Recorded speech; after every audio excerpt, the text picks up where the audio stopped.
Welcome back to Spoken D with Dr. Walt Duffy and Matt Duffy. This is part 3 of our series on video games. This is going longer than we thought. So it's really interesting. New thoughts come up as we talk about this. So, Matt, you said you thought you had a different way to go with this one. You thought the last segment was a little slow maybe, or not too conversational or something. Well, last one we kicked off with you saying something about cognitive pathways and how video games may be able to help with that, and how they're doing research now into ADHD in video games. Well, a lot of things they're doing research with video games, yes. Yes, and we talked about how it can be a stress relief, right, and kind of an escape or outlet for the different things. Yeah, it's sort of like around the office, we have a lot of bathrooms built because for my stress relief, since I see a lot of patients and I constantly have people coming to ask me questions, I just go into a bathroom and spend like 2 minutes of deep breathing and meditation, and nobody can bug me in there, and then I come out and I'm fine. And then last episode we were getting more into was it just going to become a constant, and it's so ingrained in normal life that it's not going to be any different for my kids and what they're growing up like. So I started thinking, well, what is going to be novel to them, and how's that going to impact? Oh, right? And now it's VR, right? You're not with a controller watching a screen. We're really moving towards that. Your brain believes you're somewhere else, right? You put it on and you're in the world, and they're trying to make the metaverse, which is a copy of the real world, and you can just go live in the metaverse. That's going really well, isn't it? As with any first iteration. But then I got to thinking, and this is future, right?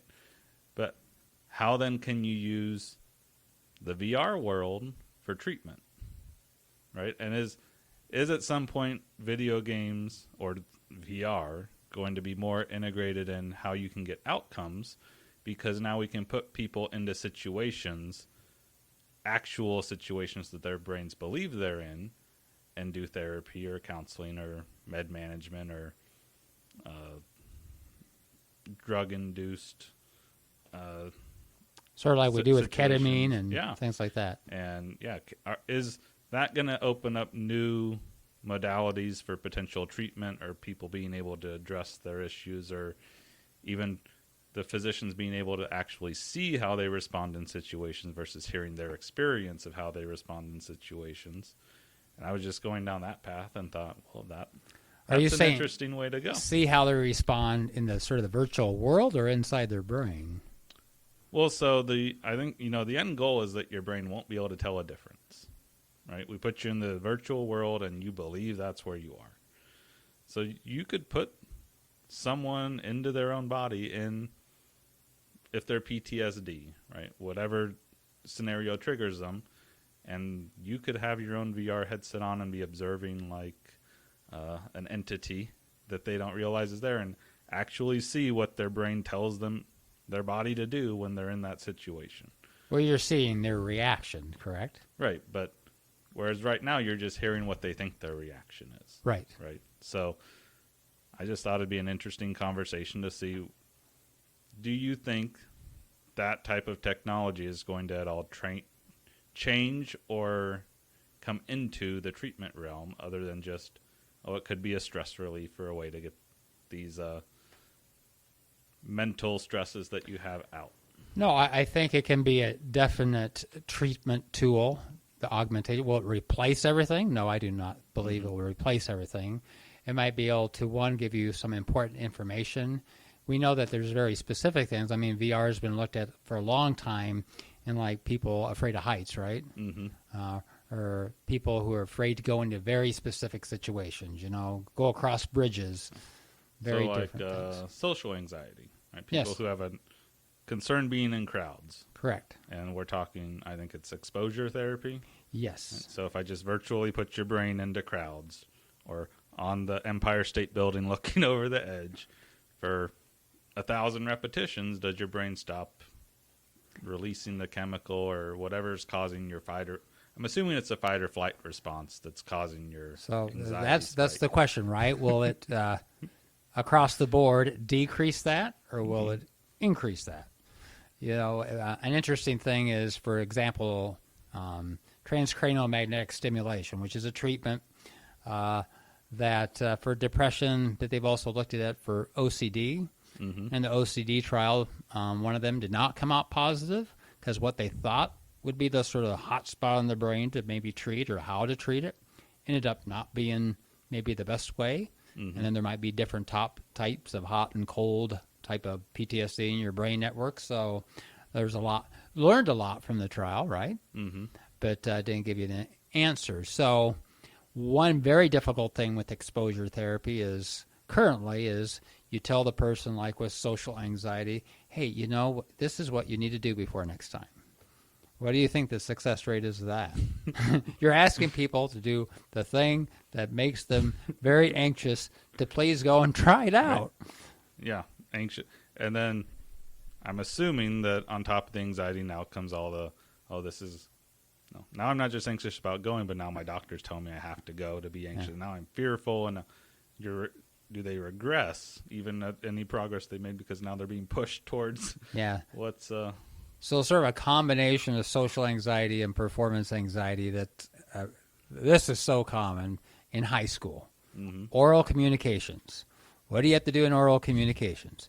You have to get up in front of people and you have to talk. Mm-hmm. There's a lot of people who fail that class just because they are so fearful. Because you're not, we should be taught from an early age, starting in the grade school, to do presentations in front of the class. Mm-hmm. Because it's very common for social anxiety to really hit, around middle school, junior high school, when a lot of things sort of start changing. And you get these first exposures, and that's sort of when you get a lot of egocentric thinking where, oh my gosh, everybody's watching with me and everybody cares about what I think, what I do, or most people don't care what you think or what you do. But that age is just how your brain is sort of wired. It's those developmental stages you go through. But it would be really, for a VR type of thing, if you could be the treater back at the office or home or wherever, and the person is in the classroom giving the thing, and you could help them through that in real time. So that is a potential, so not only are they in VR, but they're also doing the presentation in front of the class at the same time. Mm-hmm. So you're taking virtual reality and you're pairing it with reality. I think in some ways that's going to be the biggest bang for your buck. It might be that the VR is the initial exposure, but you need to be able to do all the steps. Yeah, eventually you have to be able to take it back into the real world, right? But is it going to be a safer or are patients going to be more acceptable to doing it in the virtual fakeness, right, before they're actually in front of what the real situation in the real world? There'll be a lot of patients who have a lot of trepidation about even doing that because those scenarios just cause them so much anxiety. So you versus a one-fits-all program, can you really titrate it to the person? So one of the things is just we know about medications, if you get a side effect, right, you're much less likely to take more of it, of the medicine, or to go get a refill. So if your first exposure to virtual reality is this intense anxiety, you're probably not going to sign up to do session 2. But if you can have some mild anxiety or whatever it is, deal with the depression within that reality and come out of it, some of the things that they do with some other therapies, so that by the end of this session, you're able to help them resolve at least the majority of that anxiety and that they survived and they're okay and it's not going to travel with them outside the session, then you're going to have a much better chance of having success with that VR. And for people who are used to games and the exposure in that, I think it's just going to it's not going to be so novel to them. Yeah. Because it's already being introduced to them in games, right? We already have virtual reality in games. Yep. So wearing the headset, maybe being claustrophobic with the headset on, and these things, it's just going to become sort of a normal way of being treated. I was to the dentist this morning, and which I really needed to go to. But what I found really interesting is, the dentist said it's time for the X-rays. So I was ready to go, get on the little lead thing and go to the room where they take the X-rays. And he puts this little thing in my mouth and brings out what looks like one of those megaphones, right? Mm-hmm. And he pops it up. I never have to leave the room or the chair. Yep. And he takes the X-ray right there, and I go, oh, I know that's going to be right behind me on the computer screen. And sure enough, we just wheeled around. He was able to show me on the computer screen. So it made my life much easier, made me want to go back to the dentist, which is a lot of people have a fear, just in that scenario. But so many steps they have made to make it easier. Mm-hmm. Now, the difference is, I think, introducing some of these concepts into the medical world for actual treatments takes forever to get them actually approved by insurance and things like that, right? Yeah. You might have an effective treatment, and it's 15 years before you can actually use it. That's ridiculous. Well, yeah, that's the whole... Another story. Someday we'll go down the research story. But it may not with video games, right? Insurance covered is one thing. But I think this will, if it becomes beneficial, it could be a different discussion. Because there will be a large number of people who already buy this equipment for recreation. Correct. So there's not necessarily going to be there's this added medical expense to have access to the technology that you're going to need. Oh, that's what you're hoping. But you know as well as I do that you might have a very similar system, but there's a difference between having a medical designation and a consumer grade designation. For the same, even if you want to put the medical, it's a software product attached to the consumer product. Oh, yeah, there's all these but yes, barriers. The potential that you have this already wide distributed VR type of technology out there that the consumers have already bought up, and you have a way to put a treatment associated with that, right? Yep. So, I'm just now branching out, so I'll try and keep it on ones that are he closed his eyes relevant. and went inside his head, folks. That's dangerous. So, here's what I see maybe being the first step of VR. And I'm curious where you think it falls on the beneficial, right? We have telehealth. Is the next step of telehealth virtual VR visits with your provider? Where now I don't even see you, but I'm in the room with you. And is that more beneficial for someone or less beneficial? So you log in and you have your avatar, right? And so the other person can see you, but it's not really you. And you're seeing them dressed up as Batman or whatever they've decided their avatar is going to be. But they perceive you being in the same room as them. So is it better because I'm assuming this is going to come at some point, right? Someone's going to go, VR, mental health, real easy to do. We already have some VR. We have mental health avatars, right? Mm-hmm. So, but it'd be you're asking specifically into mental health field, psychiatry, do I want the patient to show up as an avatar rather than themselves? There's a lot of information. Yeah, so is it worse? Is it better than on a screen with telehealth where we're just doing FaceTime? Is that getting a further step away from beneficial care?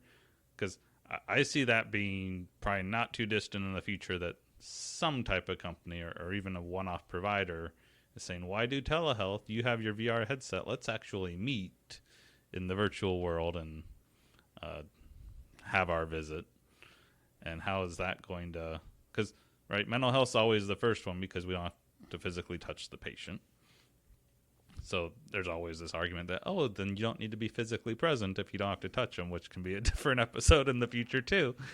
So is your avatar going to mimic your facial expression, your eye movements, where your eye contact goes to?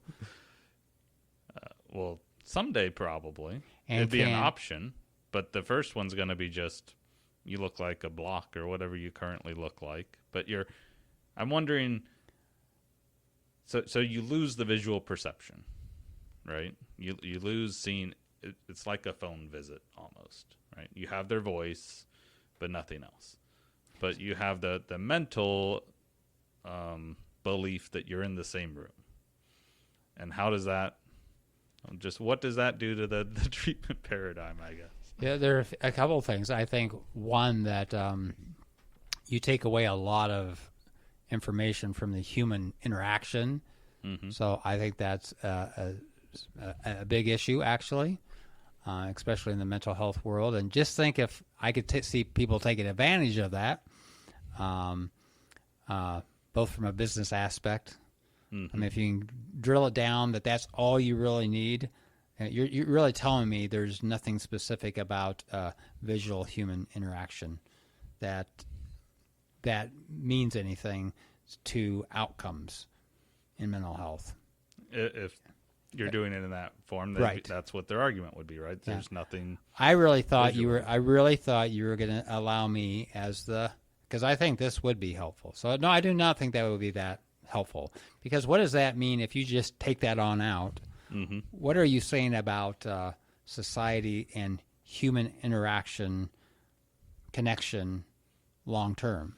Oh yeah, I thought about going there, but I was like, that. But that's what sets it up. So what I would find much more fascinating, which would be very helpful, if I could virtually, over telehealth, enter your home and your room, Mm-hmm. because it tells me a lot about you.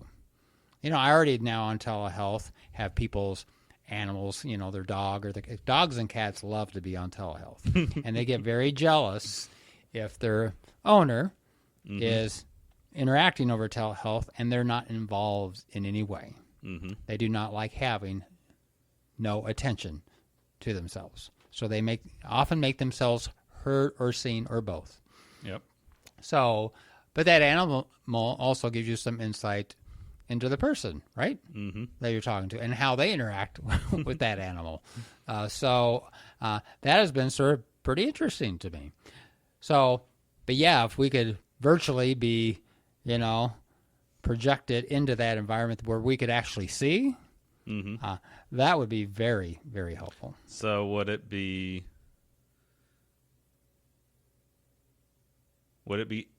beneficial? So I can replicate their home, so you can see what it looks like, but now you see their avatar. You can see what products they have in the fridge. You can see how messy, whether they hoard, whether they don't hoard, what their bedroom's like. So let me ask you this. How many times have, like you heard a radio voice and somebody talking or on the phone, and you get in your mind an image of what the person looks like, sounds like, facial expression, and then you actually meet that person or see them on TV or something in person, and you go, oh my, nothing. I was so far off, it's not even funny. Mm-hmm. I mean, has that happened to you? Yeah. Voices matching anything else is always an interesting thing to have. Right. We know that now, right? Because that's virtual dating. Well, I showed up and I had photos. Catfishing word exists for a reason. Right. I've heard your voice. I feel like your voice matches what I think you're going to see, but it's my real world experience now doesn't match the experience I put together in my head. And how likely is it for that date to go into a long-term relationship after that? Very few stories, if any. Okay, so that probably sort of answers our, this was very, very fascinating topic. That's this whole thing about video games and where that takes us, and talk about the children and just current life. But we never have gotten to the more single, like sports games versus more the team competitive So games. we have that one. And then I'll sum this one up, and then this will be a future. So treatment paradigm, purely virtual world, you'd say that you're losing a lot in your ability to provide care. As of right now, based on how I interact with people, right? Well, the current state of what VR can provide. Right? So VR versus telephone, basically same level. If I get to be involved in designing it, then that's a different story. Okay. Then above telephone and VR, I'm guessing you put telehealth. You have some type of video of the person, but you still rank telehealth below in person. For certain types of visits, yes. I think this whole thing about we can do all behavioral health over telehealth is... So don't get into why, because that'll be a future one. But here's the one I want to know, because this one might be interesting, and then this will set up that video. Is in-person plus telehealth more beneficial than only in-person? Would you put in-person only as the best care, or in-person plus telehealth, because telehealth gives you some view into their life outside of the office? Just rank them, and then later in a future episode we'll say why. Well, there's different parts to that end up with different answers. I'm going to tell you the most successful outcome for the largest majority would probably be a combination thereof. Which is probably surprising, because I would have thought a while back that in-person is the best. But now I think we're shifting to maybe. But we'll get into that. But there's many reasons, because we're talking about when we think about best care, or, what we've talked about is we want people to get into remission, correct? Yep. So to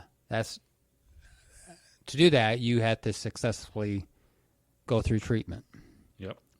So what gets you most successfully through treatment and gets you the right treatment? And most likely it's probably a combination thereof. And we'll explore that more in a future episode.